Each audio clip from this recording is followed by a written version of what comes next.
Som.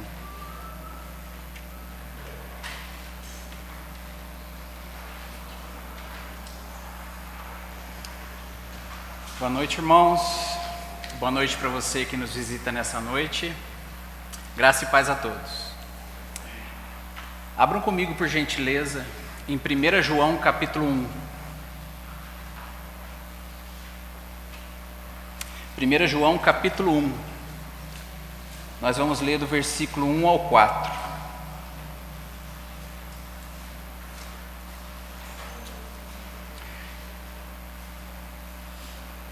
Primeira João capítulo 1, nós vamos ler do versículo 1 ao 4.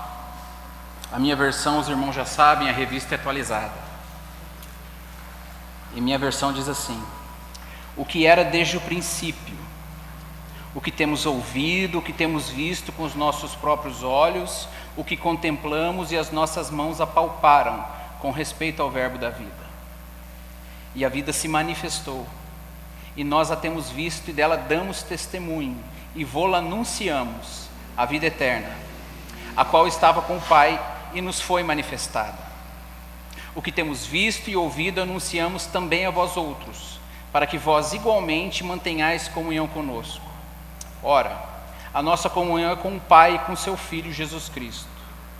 Estas coisas, pois, vos escrevemos, para que a nossa alegria seja completa. O tema dessa noite: conhecendo o verdadeiro Cristo. Antes de falarmos um pouco sobre a palavra do Senhor, vamos falar com o Senhor da palavra.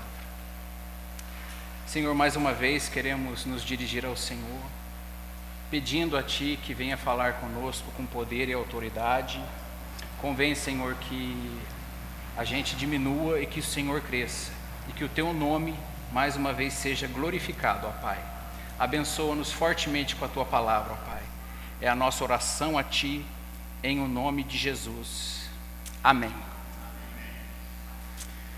Hoje nós vamos dar atenção a esses 4 primeiros versículos de 1 João que nós acabamos de ler.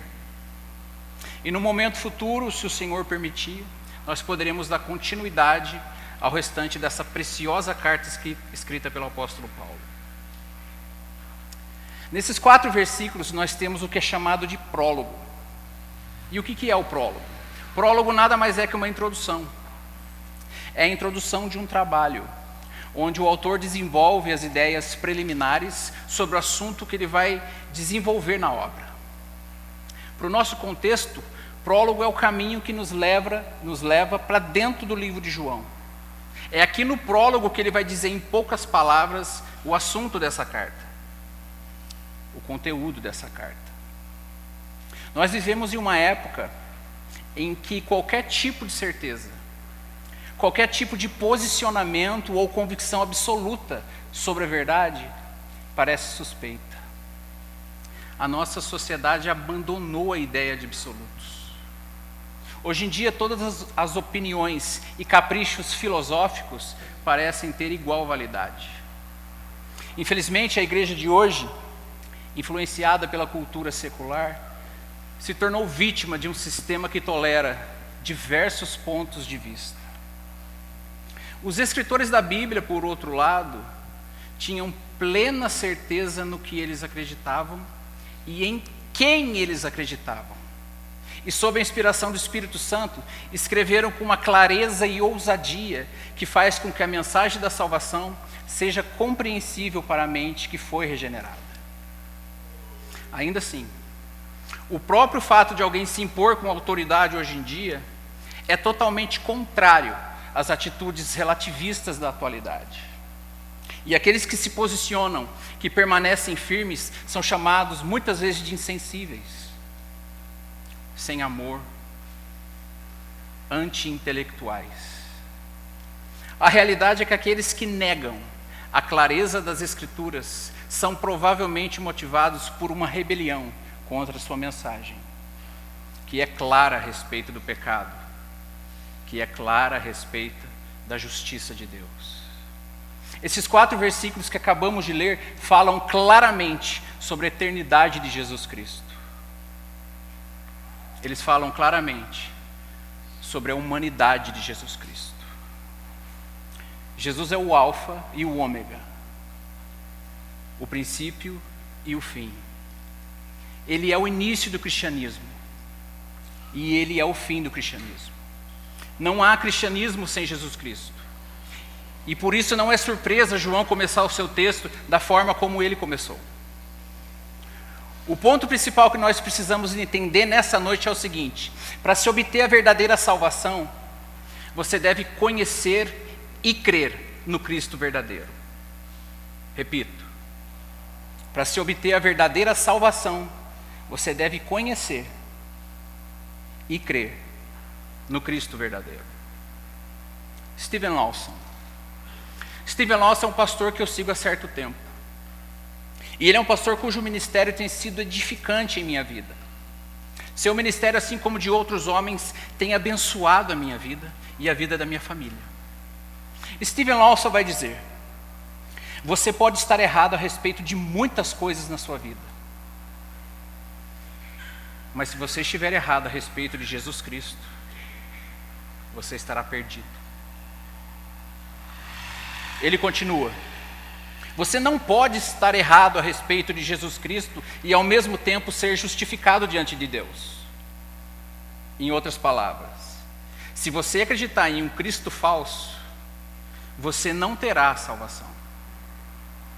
Se você acreditar em um Deus falso, você não vai alcançar a sua salvação. A sua fé na pessoa errada não te trará salvação. A sua fé sozinha não poderá te salvar. Repito, a sua fé sozinha não poderá te salvar. Ela tem de estar depositada na pessoa certa. Ela tem de estar depositada no Deus certo. Ela tem de estar depositada no Deus verdadeiro. Ou seja, na pessoa de nosso Senhor e Salvador Jesus Cristo. E é dessa forma que João começa a sua epístola. Em primeiro lugar, nós precisamos entender o contexto, para depois entendermos o conteúdo dessa carta. Por que João começa a sua epístola dessa forma? Ele não começa se qualificando e nem dizendo os destinatários, como era o costume daquela época. Quais eram os problemas enfrentados pelas igrejas que motivaram João a escrever? Quais foram os motivos que ocasionaram a elaboração dessa carta? O nosso pastor sempre diz que o escritor ele tem um propósito na escrita. O que estava acontecendo lá, nas igrejas da Ásia Menor? Nós vamos procurar responder essas perguntas, para melhor entender o texto. O autor dessa epístola foi o apóstolo João, irmão de Tiago. João foi um dos 12 discípulos que caminhou com Jesus lado a lado por 3 anos. Aquele que reclinou a sua cabeça no peito de Jesus e que escreveu, além dessa epístola, 2ª e 3ª João. Ele escreveu também o livro de Apocalipse e o Evangelho de João. Essa carta, segundo os estudiosos, foi escrita por volta dos anos 80, 90 depois de Cristo. João conhece muito bem os seus leitores. O fato de não haver um endereçamento específico não tira da carta a convicção de que era destinada a pessoas muito queridas de João. E certamente os seus destinatários o conheciam muito bem. João se dirige a eles com um certo tom paternal. Várias vezes na epístola, quando você lê, você vai observar as palavras filhinhos e amados. Várias vezes. E ele indica no capítulo 2, no versículo 19, que havia pertencido a essa comunidade de irmãos. Ele vai dizer: eles saíram do nosso meio, entretanto não eram dos nossos. Como um pai na igreja, ele considera os seus leitores como filhos espirituais. Quando você começa a ler essa epístola, você deve ter em mente que João é provavelmente o último dos apóstolos vivos, mas ainda grandemente envolvido e preocupado com as coisas relacionadas a Jesus Cristo e com as coisas dele aqui na terra, com a igreja dele aqui na terra. A segunda coisa necessária a entender é que havia naquela localidade um problema. Havia naquela localidade um problema sério. Num simples passar de olhos na epístola, nós já podemos detectar alguns problemas. Quando você observa o capítulo 2, versículo 19, você percebe que esse problema não é um problema de perseguição externa. Como lido anteriormente, João vai dizer, eles saíram do nosso meio. Isso já indica alguma coisa. É importante você saber disso. Quando você vai para o capítulo 4, para o versículo 1, você percebe que João estava preocupado em relação aos falsos profetas. Ele vai dizer, muitos falsos profetas têm saído pelo mundo afora. E ainda no capítulo 2, no versículo 26, nós conseguimos identificar a mesma preocupação do apóstolo a respeito daqueles que vos procuram enganar. Ele vai dizer, isto que vos acabo de escrever é acerca do que vos procuram enganar. Então nós conseguimos perceber que João não está preocupado nesse exato momento com um problema de perseguição externa, como havia acontecido no início da igreja. Mas ele está preocupado nesse momento com um problema de oposição direta, daqueles que um dia tinham sido membros dessa igreja e que por algum motivo haviam saído de lá. Então, a partir dessas passagens, ficamos sabendo que esses indivíduos ou grupo, no passado, haviam sido membros dessa igreja e que a deixaram de livre e espontânea vontade. Em segundo lugar, eles se desviaram dos preceitos doutrinários e apareceram mais tarde como falsos profetas que tentavam enganar e desviar os membros da igreja. Diante do exposto, podemos perceber que João está preocupado com um problema que diz respeito à pessoa de Jesus Cristo, com um problema sério de doutrina a respeito da eternidade e da humanidade de Jesus Cristo. Mas qual que era a essência desse problema? O problema era que Cristo estava sendo propagado e anunciado no fim do primeiro século por esses indivíduos, que foram considerados por João como falsos profetas, como enganadores. E eles foram considerados por João como falsos profetas, como enganadores, porque ensinavam uma nova doutrina através de uma falsa religião chamada de gnosticismo. E os que propagavam essa falsa religião eram chamados de gnósticos. O gnosticismo, do termo grego gnosis, que significa conhecimento superior, exaltava a aquisição de conhecimento. E por causa desse conhecimento, esses indivíduos, esse grupo que eles alegavam ter, eles tinham uma compreensão diferente das Escrituras. E por isso separavam-se dos cristãos. Razão pela qual João escreve, saíram do nosso meio. O gnosticismo era uma filosofia grega que recebeu uma forte influência de Platão. O gnosticismo ensinava que a matéria era má e o espírito, em contrapartida, era bom. Havia um dualismo. E esse dualismo fazia separação entre o mundo físico e o mundo espiritual. E, portanto, para eles, o mundo espiritual é o que era bom. E o mundo físico, a contrário senso, era mau. E pelo fato do mundo físico ser mau, eles negavam os princípios elementares da fé cristã. Eles negavam os fundamentos da fé cristã, sem os quais não há cristianismo. Eles negavam, por exemplo, a encarnação de Jesus Cristo. Eles negavam o nascimento virginal de Jesus. Eles negavam a sua vida sem pecado. Eles negavam a morte substitutiva de Cristo, porque você tem que ter um corpo para morrer, mas para eles a matéria, o corpo, era má. Sendo assim, eles negavam também a ressurreição de Jesus. É de extrema importância que você entenda isso, para que o texto faça sentido para você. Como qualquer pastor, João não poderia ficar de braços cruzados quando seu povo estava sendo atacado e agredido por essas mentiras satânicas dos falsos mestres. Então, em resposta à ameaça às igrejas que estavam sob o seu cuidado, o apóstolo enviou essa carta para combater essa praga mortal. Mas o propósito de João não era apenas doutrinário, era também pastoral, expressando a sua profunda preocupação e cuidado pelo seu povo. Ele escreve não apenas para refutar os falsos mestres, mas também para tranquilizar os cristãos genuínos. Em João, no capítulo 20, no versículo 31, você observa que o Evangelho de João foi escrito para que as pessoas creiam que Jesus é o Cristo, o Filho de Deus. Enquanto que 1 João, no capítulo 5, no versículo 13, você observa que foi escrito para aqueles que creem no nome do Filho de Deus, para que saibam que eles têm a vida eterna. Sendo assim, a primeira observação que nós podemos extrair desse texto diz respeito à eternidade de Jesus Cristo. O gnosticismo estava ameaçando as igrejas da Ásia Menor. Os oponentes de João negavam a plena divindade e humanidade de Jesus Cristo.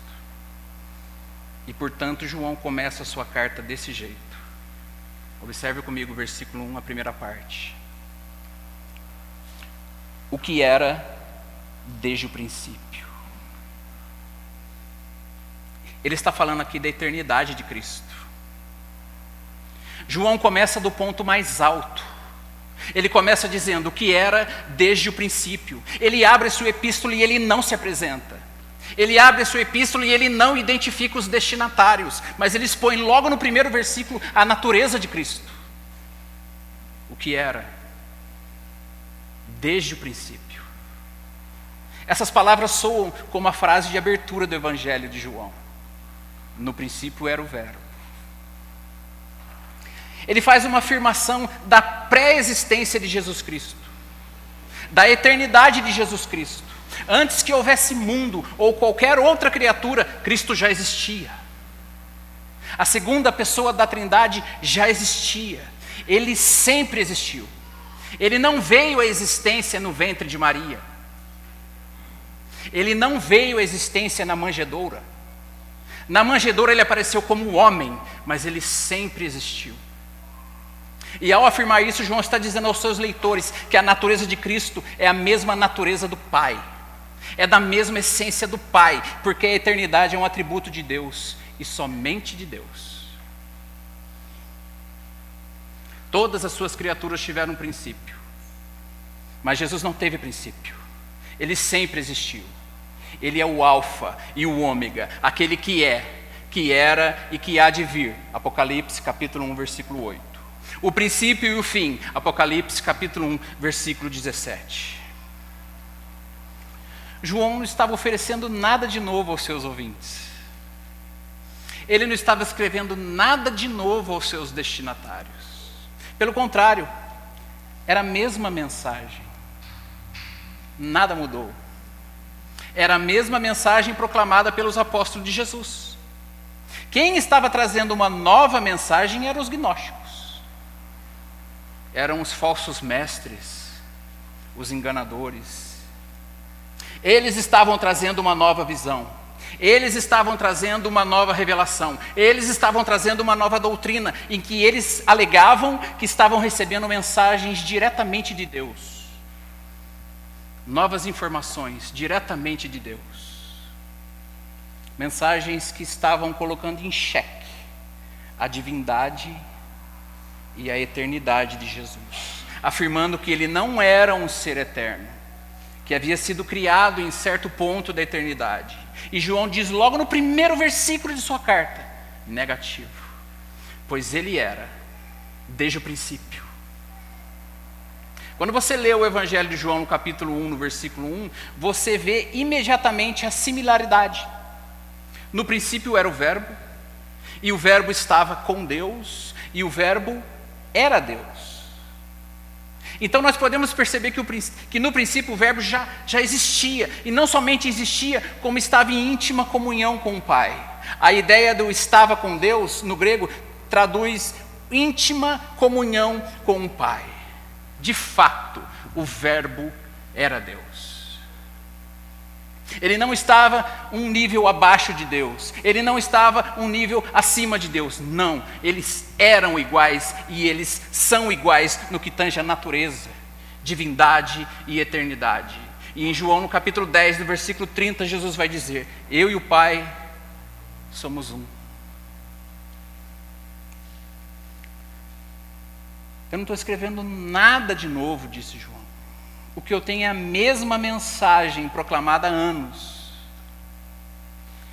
Então, quando alguém se chegar a você dizendo: eu tenho uma nova visão e uma nova revelação a respeito de Deus e do Evangelho, cuidado. Os gnósticos estavam fazendo isso. E o apóstolo Paulo já havia predito que essas coisas iriam acontecer quando ele disse em Atos, no capítulo 20, do versículo 29 ao 30, eu sei que depois de minha partida entre vós penetrarão lobos vorazes, que não pouparão o rebanho, e que dentre vós mesmos se levantarão homens falando coisas pervertidas para arrastar os discípulos atrás deles. João lhes diz: nada mudou. Em Hebreus, no capítulo 13, no versículo 8, nós lemos: Jesus é o mesmo, ontem e hoje, e o será eternamente. E para que você seja um verdadeiro cristão, e para que você saiba que você tem uma real salvação, você e eu devemos crer nisto. Mas se você crê em um Cristo menor que isso, ou seja, que não seja dessa forma que nós acabamos de descrever, cuidado. Muito cuidado. Cuidado, porque a divindade de Cristo, bem como a sua eternidade, são ensinadas em várias partes das Escrituras. São ensinadas em várias partes da Bíblia. Eu vou citar apenas 2 versículos para vocês. Um versículo do Antigo Testamento e um versículo do Novo Testamento, fora os que eu já citei aqui. No Antigo Testamento, o profeta Miqueias, no capítulo 5, no versículo 2, diz o seguinte, e ele diz isso centenas de anos antes da vinda de Cristo. O profeta Miqueias vai dizer: e tu, Belém Efrata, pequenas demais para figurar como grupo de milhares de Judá, de ti me sairá o que há de reinar em Israel. Presta atenção agora. E cujas origens são desde os tempos antigos, desde os dias da eternidade. O que ele está dizendo é que Jesus, em certo ponto da eternidade, saiu da eternidade e entrou no tempo. E nasceu em Belém. Nasceu em uma manjedoura. Isso fala da eternidade de Cristo. Ele me fala da natureza de Cristo. Versículo do Novo Testamento, João capítulo 17, versículo 5, Jesus em sua oração vai dizer: e agora glorifica-me, ó Pai, contigo mesmo, com a glória que eu tive junto de ti, antes que houvesse mundo. De novo, o texto fala sobre a eternidade de Cristo. Entendam isso, meus queridos. Entendam isso. Houve um momento em que Cristo saiu da eternidade e se fez homem. A notícia do Evangelho é essa. Bem como escreveu John Hendricks. A notícia do Evangelho é a de que Jesus Cristo, o eterno Filho de Deus, saiu da eternidade, tornou-se homem, viveu uma vida sem pecado sob a lei, morreu por pecadores e ressurgiu para reconciliá-los com Ele. Essa é a notícia do Evangelho. Os gnósticos negavam isso. O que nos leva a um segundo ponto. Versículo 1 aí, ainda, parte B, vai dizer assim: o que temos ouvido, o que temos visto com os nossos próprios olhos, o que contemplamos e as nossas mãos apalparam com respeito ao verbo da vida. João está falando agora da humanidade de Cristo. A razão pela qual fez com que João escrevesse dessa forma é porque os gnósticos afirmavam que Jesus não tinha um corpo físico. Ou seja, ele não tinha um corpo humano. Para eles, Jesus não poderia ter vindo em carne. Não poderia ter vindo em corpo humano, porque a matéria, segundo a crença deles, é má. E só o Espírito é bom. Logo, Jesus não poderia ter vindo em carne. Então João vai dizer aqui novamente, negativo de novo. Observem o início do versículo 2. E a vida se manifestou. Em outras palavras, o Cristo de Deus tornou-se visível. Ele apareceu. Mas como nós podemos ter certeza disso? Porque nós o ouvimos. Nós o vimos com os nossos próprios olhos, porque nós o contemplamos e as nossas mãos o apalparam. João está dizendo, as nossas mãos apalparam o que era desde o princípio. As nossas mãos apalparam o verbo da vida. As nossas mãos apalparam a vida eterna que se manifestou. Isto nos indica claramente que o Cristo eterno de Deus, que estava no princípio com o Pai, se fez carne e habitou entre nós. Muitas pessoas têm tropeçado nessa doutrina, desde o dia de João até hoje.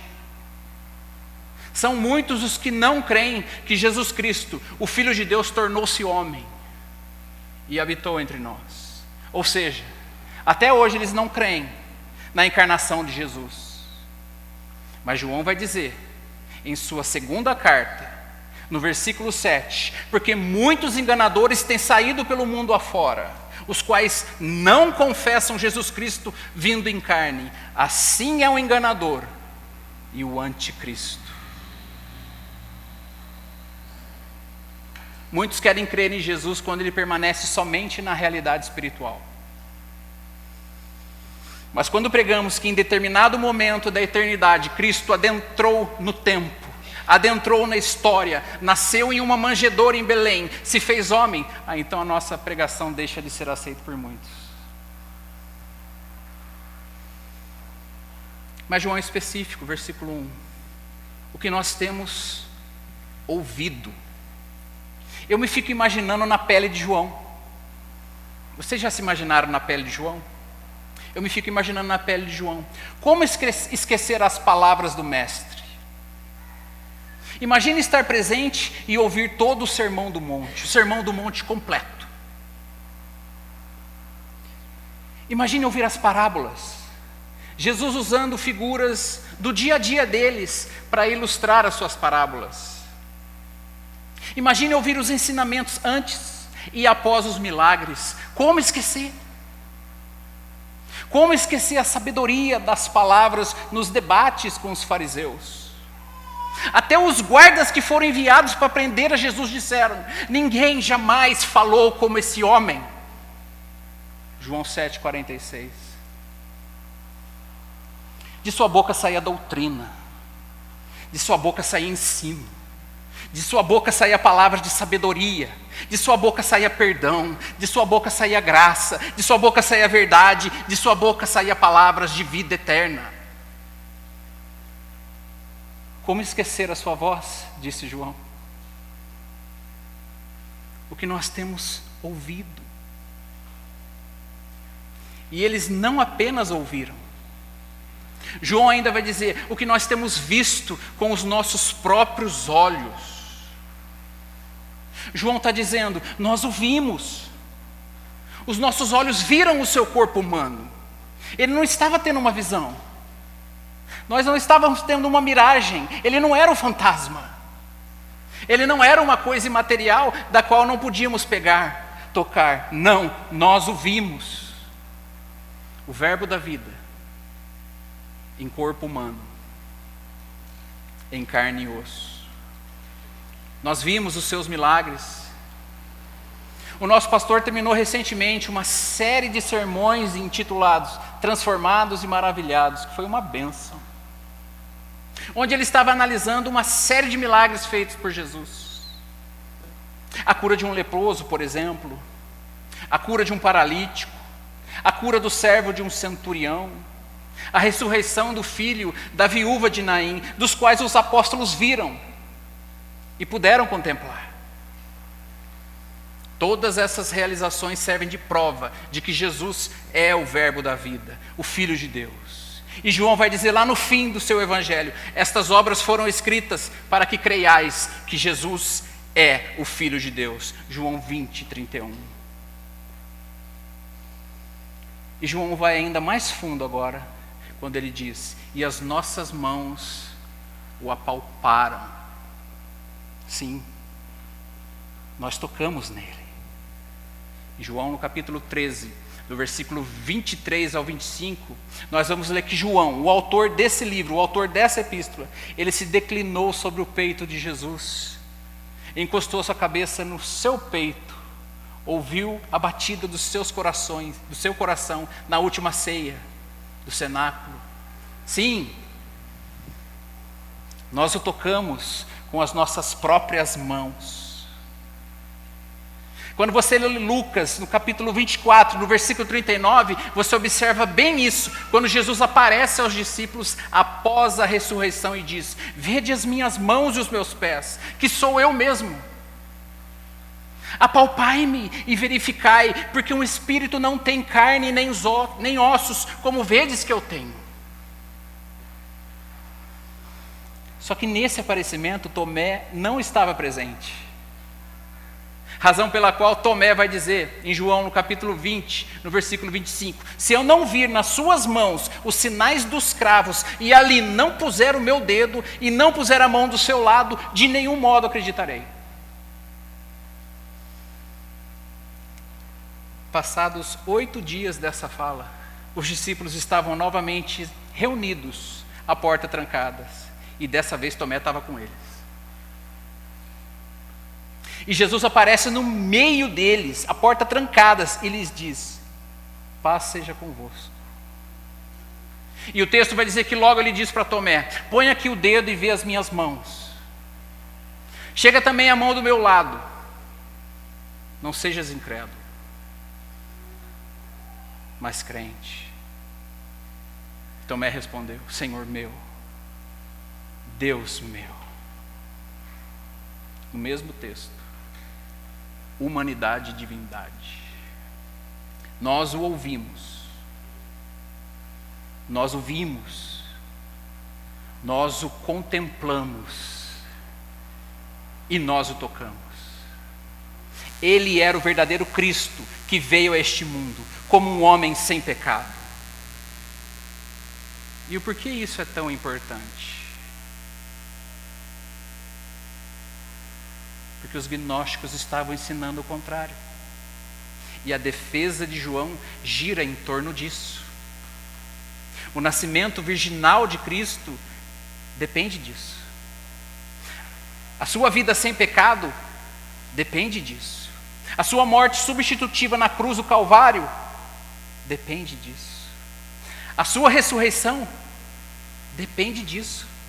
Se você nega a humanidade de Cristo, você nega o seu nascimento virginal, você nega a sua vida sem pecado, você nega a sua morte substitutiva na cruz do Calvário e você nega a ressurreição.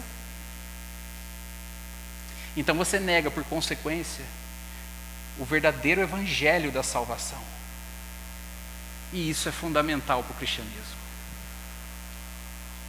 Isso que nós acabamos de falar é a base do cristianismo. Esse é o fundamento do cristianismo. Essas são verdades inegociáveis para o cristianismo.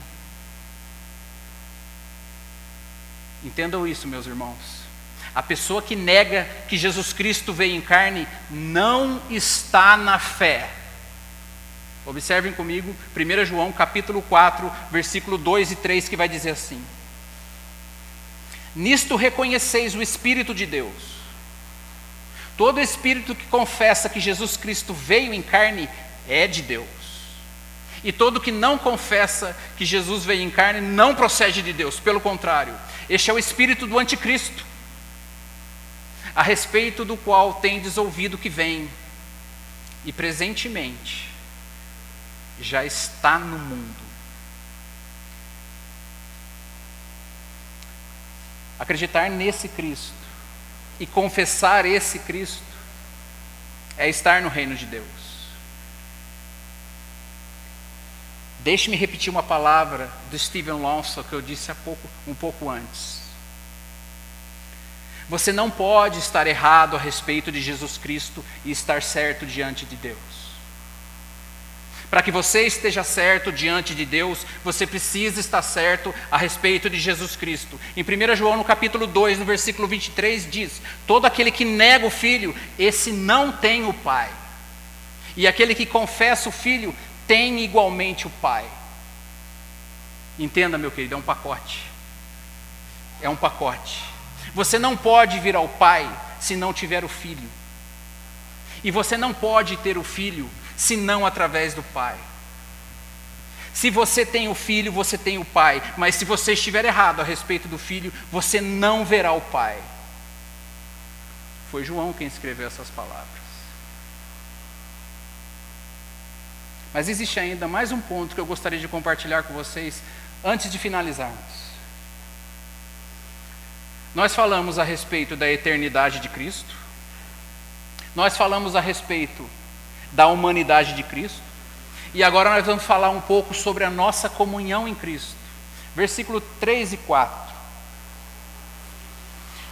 O que temos visto e ouvido anunciamos também a vós outros, para que vós, igualmente, mantenhais comunhão conosco.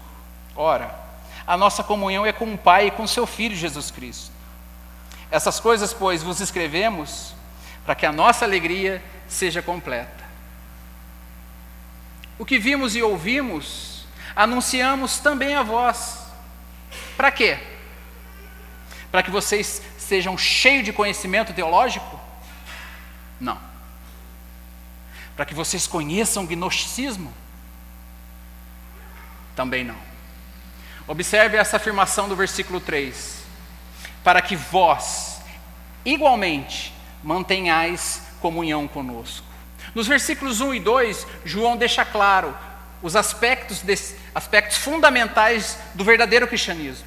Eles falam da natureza de Cristo e eles falam da divindade e da humanidade de Cristo. Agora, nos versículos 3 e 4, João aborda um outro assunto, um outro aspecto desse fundamento: a nossa comunhão em Cristo. Uma vez que João já comunicou a verdade a respeito da natureza de Cristo, todos aqueles que creem nessa verdade passam a compartilhar a respeito dessa mesma verdade. A palavra comunhão aqui, os irmãos já conhecem, koinonia, significa participação. Ou seja, participar da mesma verdade, participar da mesma fé. É, na verdade, muito mais do que uma mera parceria daqueles que têm as mesmas crenças. É a vida e o amor mútuo daqueles que são um em espírito. É uma experiência pessoal de compartilhar alguma coisa significante e comum com outros. É o compartilhar de valores similares e responder com o mesmo tipo de afeição às coisas que realmente importam para a vida e para a fé cristã. Quando o apóstolo diz que a nossa comunhão é com o Pai e com o seu Filho, ele está dizendo que ele compartilha dos mesmos valores e dos mesmos princípios com o Pai e com o Filho. Você acredita no que eles acreditam? Você ama o que eles amam? Você cultiva o que eles cultivam? E você odeia o que eles odeiam?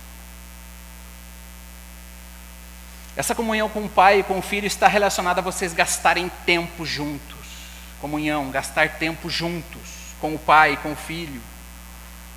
E vocês podem fazer isso através da oração, através da leitura e através da meditação na palavra dele. E João continua e diz: e uma vez que a nossa comunhão é com o Pai e com o seu Filho, a única forma de mantermos uma boa comunhão com vocês é anunciarmos a vocês o que sabemos a respeito do Filho. Versículo 3. O que temos visto e ouvido, anunciamos também a vós outros, para que vós igualmente mantenhais comunhão conosco. João quer que a gente saiba que essas verdades a respeito de Cristo está aberta a qualquer pessoa, para todos. Diferente dos gnósticos que estavam recebendo revelações privadas a respeito de Deus.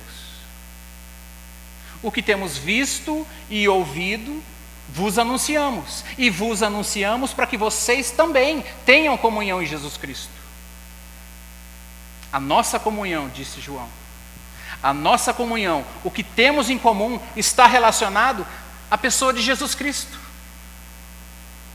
Aqui, as nossas diferenças ficam um patamar abaixo. Eu gosto de dizer que algumas coisas são secundárias, enquanto outras são primárias. As primárias são inegociáveis, você não negocia, enquanto que as secundárias são aceitáveis. Por exemplo, nós acreditamos que o batismo é por imersão. Outros irmãos de outras denominações vão crer que o batismo é por aspersão. Uns vão dizer que devemos celebrar a ceia do Senhor uma vez por mês. Outros vão dizer que nós devemos celebrar mais vezes. Outros ainda vão dizer que a cada 2 meses nós devemos celebrar a ceia do Senhor. Uns vão crer que a melhor forma de governo é a congregacional, governo de igreja, é a congregacional. Outros vão crer que a melhor forma de governo de igreja é o modelo presbiteriano. Enquanto outros vão dizer que o melhor modelo é o modelo episcopal. Tudo isso que eu citei aqui é secundário. São simples exemplos daquilo que é secundário. Poderia citar mais diferenças, mas não vem ao caso agora. Somos diferentes em coisas que são secundárias. Mas se você tem a oportunidade de reunir em um só lugar todos esses irmãos de diferentes denominações e você lhes pergunta: quem aqui acredita que Jesus é o Cristo? Todos vão levantar sua mão, isso é primário. Quem aqui acredita que Jesus se fez carne e habitou entre nós? Todos aqui vão levantar sua mão. Quem aqui acredita que somente Jesus Cristo salva? Quem aqui acredita que somente a Bíblia é a palavra de Deus? Quem aqui acredita que a salvação é somente pela graça, mediante a fé em Jesus Cristo? Todos vão levantar sua mão, independente de denominações. Então, se você crê dessa forma, naquilo que é primário, naquilo que é inegociável, nós podemos ter comunhão uns com os outros. Mas se você nega os princípios fundamentais da fé cristã, como a divindade de Cristo, como a humanidade de Cristo, se você nega que a Bíblia é a palavra de Deus suficiente, inerrante e infalível, e se você crê que você tem que cooperar com Deus para a sua salvação, ou você pode alcançá-la através de suas obras, me desculpa a sinceridade, nós não podemos ter comunhão em Cristo. João está dizendo que se você crê verdadeiramente em Jesus Cristo e nessas verdades que ele acabou de escrever, você pode ter comunhão conosco. Nós jogamos no mesmo time. Todos fazemos parte de um corpo em Cristo, onde ele é o cabeça. Versículo 4 vai dizer: estas coisas vos escrevemos. João está sendo solidário com os demais apóstolos, mesmo que já estejam mortos.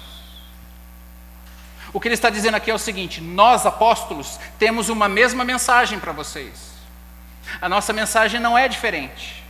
Todos nós ensinamos e temos ensinado as mesmas coisas. Por isso vos escrevemos,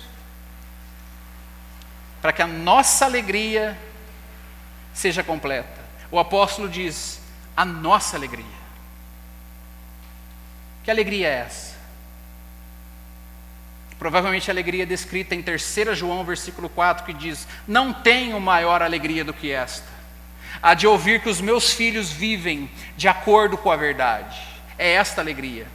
A alegria de escrever aos filhos amados, para orientá-los, para encorajá-los a continuarem a seguir e conhecer Jesus Cristo, o verdadeiro Deus, o verbo da vida que se manifestou,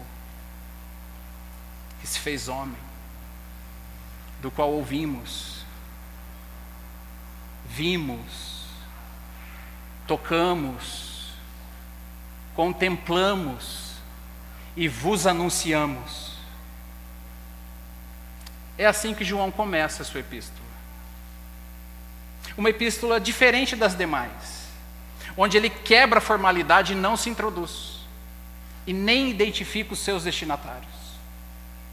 Ele simplesmente começa apresentando Jesus, o Cristo eterno de Deus, que se fez carne e habitou entre nós. E se você acredita nesse Cristo, nós então temos comunhão uns com os outros.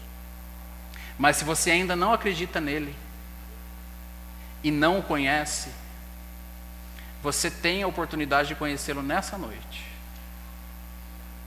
Deixe-me fazer algumas perguntas para vocês. Você conhece a Deus? Você conhece esse Jesus Cristo que nós acabamos de descrever aqui? Se você o conhece, como é que está o seu relacionamento com Ele nessa noite? Você diz em seu coração que o conhece, certo? Mas será que a sua vida reflete isso? Hoje pela manhã ouvimos o irmão Emerson citar o pastor Mark Dever, que disse: igrejas saudáveis são congregações que refletem o caráter de Deus. Será que a sua vida reflete o caráter de Deus? Você que diz conhecê-lo, será que a sua vida reflete o caráter de Deus? Se eu fosse um agente secreto e te seguisse o dia inteiro e observasse o seu comportamento, a sua fala, as suas ações, será que eu chegaria à conclusão de que você realmente o conhece? A maneira como você trata o seu próximo reflete esse conhecimento de Deus? A maneira como você trata e serve a sua esposa, a maneira como você fala com ela, a forma como você trata e fala com o seu marido, com seus filhos, dá a entender que você realmente conhece a Deus? E se eu te acompanhasse no trânsito? Qual seria a conclusão que eu chegaria a teu respeito? Como você reage quando alguém está muito devagar na sua frente? Quando o semáforo abre e você percebe que o carro da frente não anda, porque a pessoa está passando batom ou ela está no celular, como é que você reage? E quando alguém não dá seta? Qual a tua reação? Desculpa. Como você reage quando um pedinte se aproxima? Ou quando 2, 3? E no trabalho? As pessoas conseguem perceber no seu trabalho que você conhece a Deus? O seu comportamento reflete isso? Como você trabalha quando o seu chefe não está por perto? Você trabalha da mesma forma ou você diminui a intensidade? Você é diligente no seu trabalho ou você faz corpo mole? Você é pontual ou sempre chega atrasado? E vocês, jovens? Só Deus sabe como eu amo vocês, jovens. Deus sabe que eu realmente amo vocês.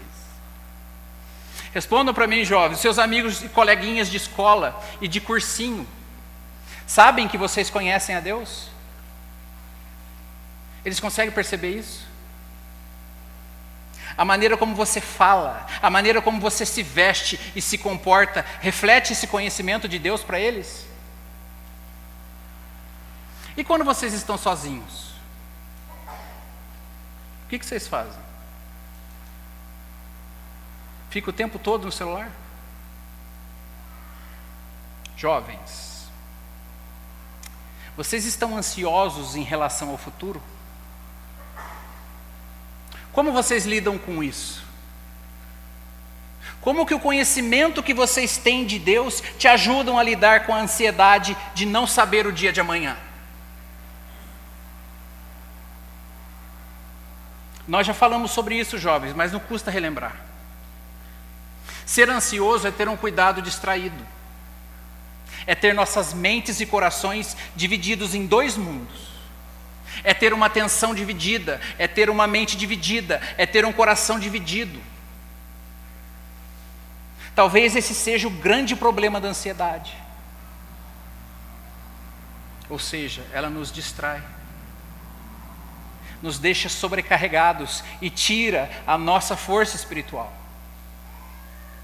tira a nossa visão espiritual.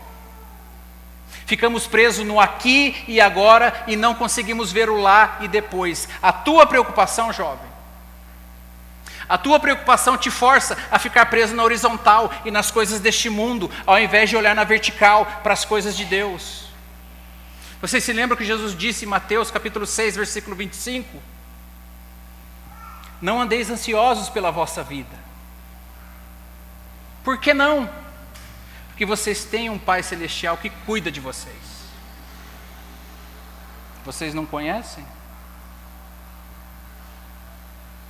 Portanto, lancem sobre Ele toda a vossa ansiedade, porque Ele tem cuidado de vós. 1 Pedro 5, 7. E vocês, meus irmãos mais experientes, qual a reação de vocês diante do cansaço da idade? E quando as doenças começam a aparecer, as dores começam a aparecer, vocês reagem como aquele que tem conhecimento de Deus? Como que vocês demonstram que conhecem a Deus através dessas situações da vida? Como vocês administram o tempo de vocês? Com conhecimento de Deus? Eu vou contar um testemunho e eu finalizo com isso. Testemunho que eu ouvi de um pastor. E eu finalizo com isso. Uma socialite, certa vez, resolveu homenagear um amigo dela que era ator. E que havia executado com eficiência o seu papel em determinado trabalho. Essa socialite resolveu homenageá-lo em sua casa em Los Angeles. E convidou todos os amigos mais chegados desse ator para um momento de festividade e reconhecimento. E um desses amigos do ator era pastor. E também foi convidado. A certa altura da festividade, essa socialite chamou o ator e pediu para que ele se sentasse no meio. E os seus convidados pegassem as cadeiras e fizessem um círculo ao redor dele e começassem um por um a homenageá-lo. Ela combinou isso com eles. E eles começaram um por um a homenageá-lo. Quando chegou a vez do pastor, o ator se antecipou ao pastor e pediu para que o pastor lesse o Salmo 23. O pastor, por sua vez, disse: você sabe o Salmo 23 de cor? Cite esse Salmo 23 de cor para que todos ouçam. E o ator citou o Salmo 23 de cor e foi ovacionado mais uma vez por isso. Quando ele terminou, ele olhou para o pastor e disse: agora é a sua vez. E o pastor humildemente abriu a Bíblia dele e começou a ler o Salmo 23 com a maior dificuldade. O Senhor é o meu pastor, nada me faltará. Quando ele terminou, todos olharam uns para os outros estranhamente, perguntando: qual que é a diferença? E fizeram aceno para o ator. Explica aí para a gente, para o ator. Explica aí qual que é a diferença. Ele falou: o quê? A diferença? Vocês querem saber a diferença? Ele falou: a diferença é muito grande. Eu conheço o Salmo. Ele conhece o pastor do Salmo. E você? Conhece o pastor? E a vida eterna é esta: que te conheçam a ti, o único Deus verdadeiro, e a Jesus Cristo, a quem enviaste. João capítulo 17, versículo 3. Deus abençoe a todos. Vamos orar.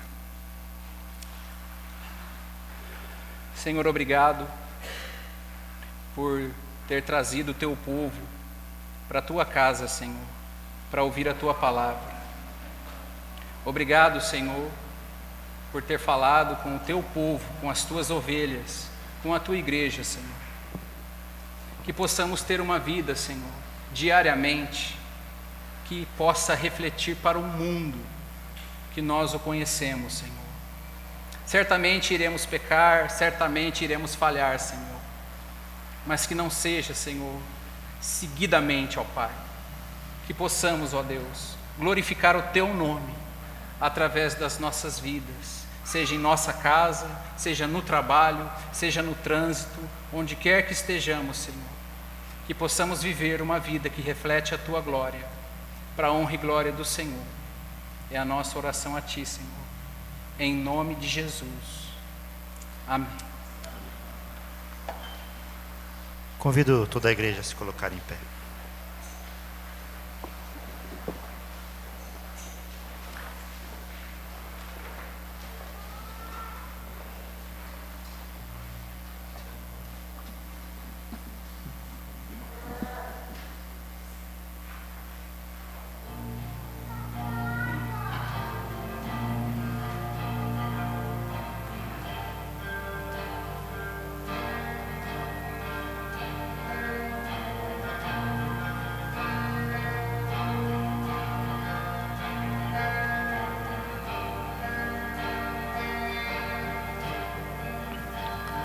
Não há outro nome igual,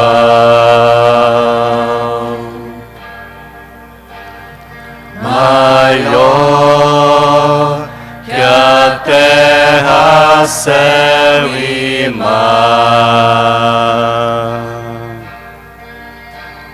Sua glória todos hão de ver e a Ele se render.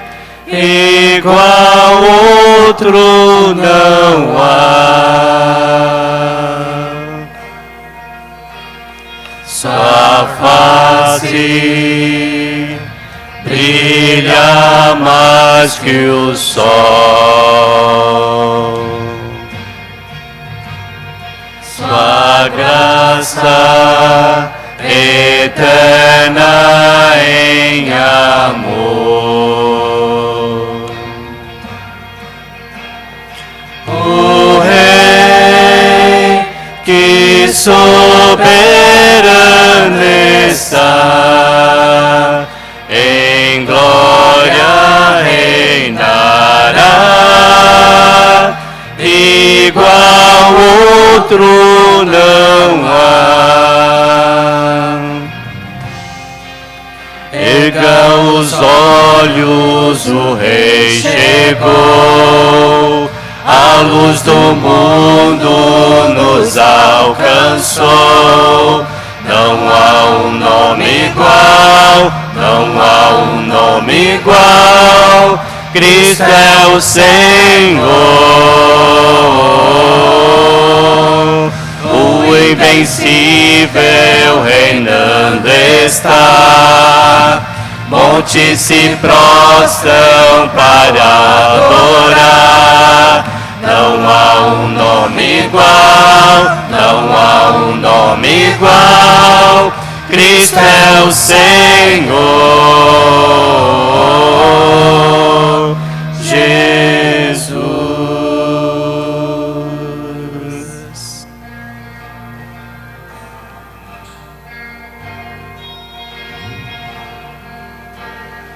Em Deus a esperança achei. Na cruz venceu o nosso Rei. Poder que a morte não venceu. Na cruz vida nos deu, igual outro não há. Erga os olhos, o Rei chegou, a luz do mundo nos alcançou. Não há um nome igual, não há um nome igual, Cristo é o Senhor. O invencível reinando está, montes se prostram para o adorar. Não há um nome igual, não há um nome igual, Cristo é o Senhor, Jesus.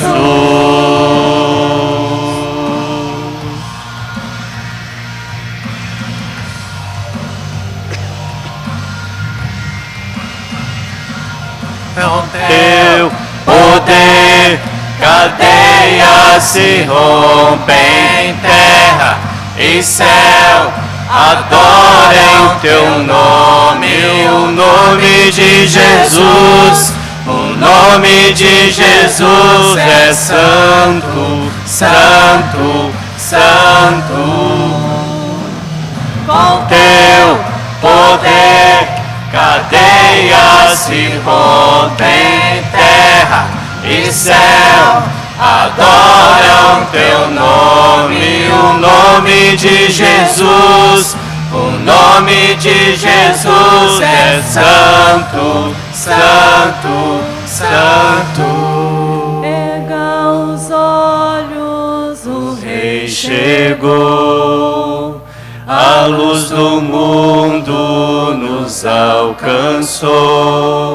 Não há um nome igual, não há um nome igual, Cristo é o Senhor. O invencível reinando estás, montes se prostrem para o adorar. Não há um nome igual, não há um nome igual, Cristo é o Senhor, Jesus.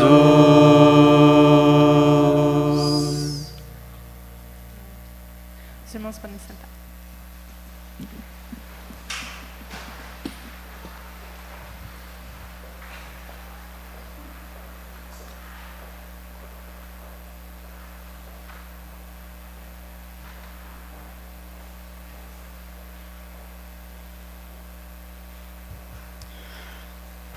Estamos chegando ao fim de mais um culto de louvor e gratidão ao nosso Deus. Como igreja agradecemos pela vida do nosso irmão Tiago. Mais uma vez trouxe a mensagem que edificou a nossa vida sobre Cristo, sobre o nosso Salvador. Deus continue te abençoando, Tiago. Então, uns avisos antes de nós orarmos pelos aniversariantes e conhecer os nossos visitantes. Dia 8/4, Jovens 2, tá? Depois o pastor confirma no IBA o horário, que ele não nos passou o horário. Então, os Jovens 2 aí já fiquem atentos, no IBA comunica, de sábado 8/4. O segundo encontro, se eu não estou enganado. Teremos a segunda conferência, Apacentar. Será no dia 16/4.